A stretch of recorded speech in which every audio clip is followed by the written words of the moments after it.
Praise to the Spirit of life. All praise to the fount of our being. Light that dost lighten all. Life that in all dost abide. Hail thee, festival day. You may be seated.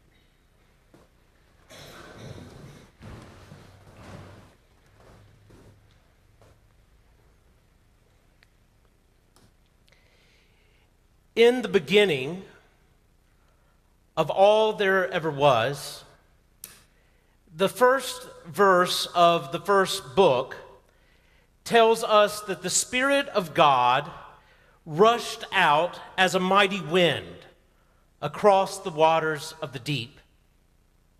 We're told that these waters were chaos. Imagine, if you will, a great cauldron brewing with meaninglessness and purposelessness and non-creation, all of it kind of swirling about together. Now, perhaps it's easier to imagine such a thing where I used to make my home, on the coast, where such waters of uncreation seem quite possible.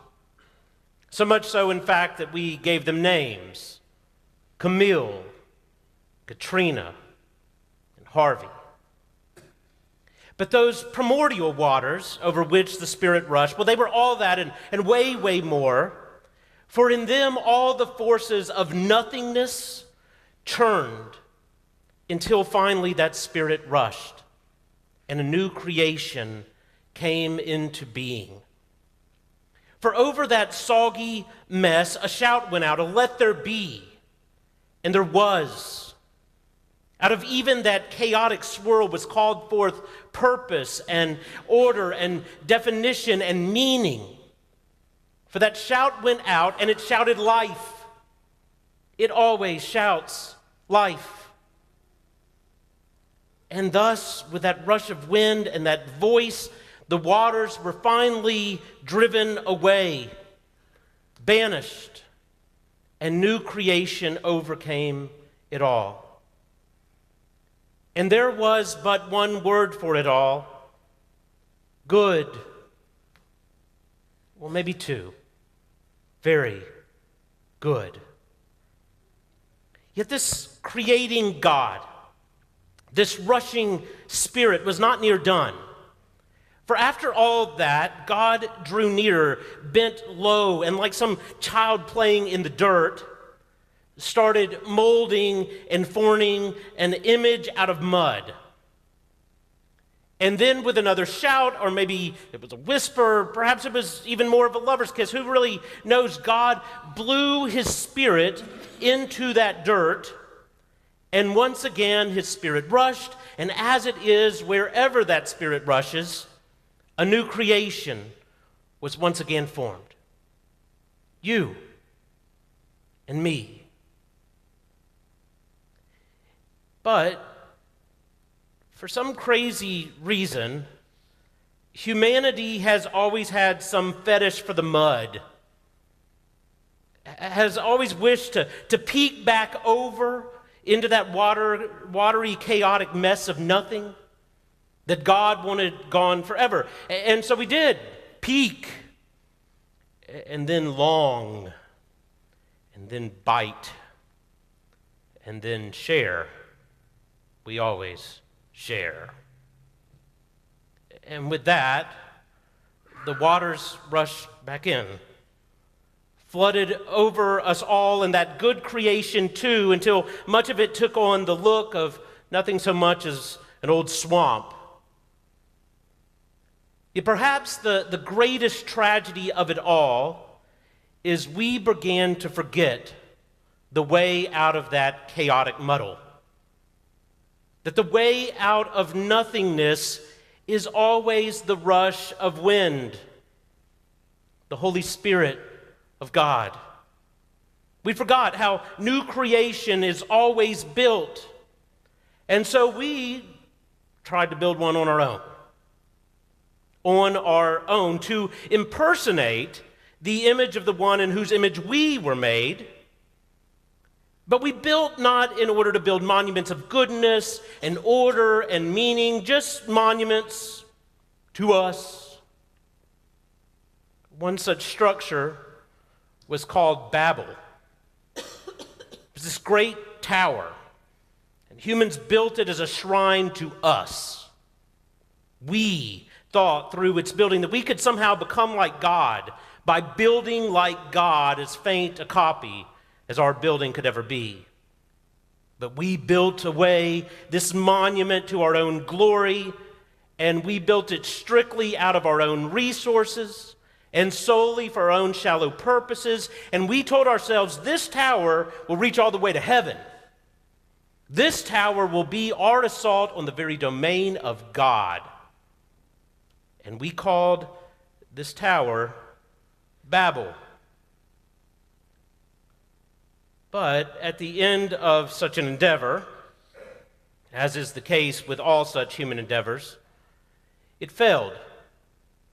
By the end, what inevitably came of all of our self-consumed building was confusion and division, and people scattered here, there, and yon, unable to even speak a common language anymore. We just babbled past each other, and we've never stopped. Driven away from one another by competing agendas and the inability to speak with a unifying voice anymore. Well, thank God that God, in God's graciousness, was not near done with us. That God remained unwilling to have anything less than good creation.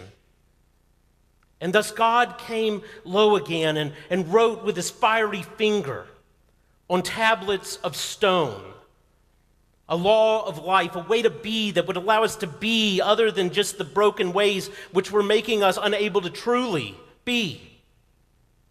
This law, this Torah was good. It was a gift. But still it existed outside of us, and it just so happens that we had embraced the nothingness so much that the God's ways now seemed other and alien and foreign. But folks, these prophets like Joel, they dreamed of a day when that would no longer be. They dreamed of the Spirit of God one day rushing in again and writing God's ways not just on tablets of stone, but on our very hearts. And yet in such a muddy world, that seemed nothing but a fanciful dream. Till this God once again came close. Closer than ever, as close could ever be, for God entered fully and finally and definitively into our story. He walked not just a mile in our shoes, but he walked a lifetime in our skin. For see, this God decided to do something crazy and to save us from the inside out. And thus God came and lived our lives and died our deaths and even entered our graveyards in the person of Jesus of Nazareth. But then came Good Friday, and we thought, well, here we are again. Surely that's all she wrote. The deluge of chaos and death has now definitively overwhelmed it all forever. There can be nothing more. But no, for there came another rush of wind, and a shout again rang out across the nothingness and meaninglessness of it all, and the voice shouted life. It always shouts life. And yet even then, we still didn't quite get it, at least not totally, because resurrected life in a Good Friday world seems odd and mysterious, and so we locked ourselves away up in upper rooms, afraid of the world, not knowing what to make of all this life, until once again there came a rush of wind. And with it, as is always the case, a new creation. But this time We ourselves are that new creation. Once again, the very fiery finger of God started writing. But this time, not on tablets of stones, but as was dreamed of, on our hearts. God began writing his ways on our hearts, and all of a sudden, we began speaking a common language again. Could finally understand each other again. Could finally speak, really speak to each other again.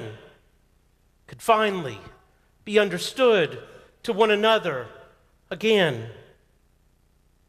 And then those locks on those doors, keeping us away from that scary world, well, at that point, they just seemed silly, as indeed they always were. And so out we went into the world, into places far away like Roanoke, Virginia,